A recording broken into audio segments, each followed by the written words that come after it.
Have you ever wondered what it means to be caught between duty and love? In the heart of Greek mythology lies the tragic story of Iphigenia, daughter of Agamemnon, the king of Mycenae. As the Greek fleet prepared to sail to Troy, they discovered their ships were trapped by a fierce wind, halted by the goddess Artemis.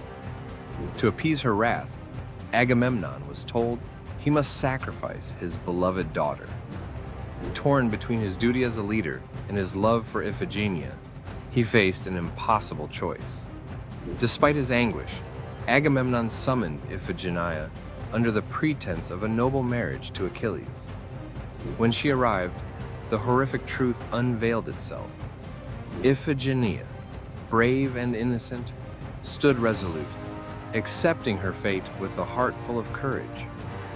As the knife glinted in the sunlight, she transformed from victim to a symbol of sacrifice. The winds turned, but at what cost? Iphigenia's story echoes through time, reminding us of the cruel demands of fate and the price of war.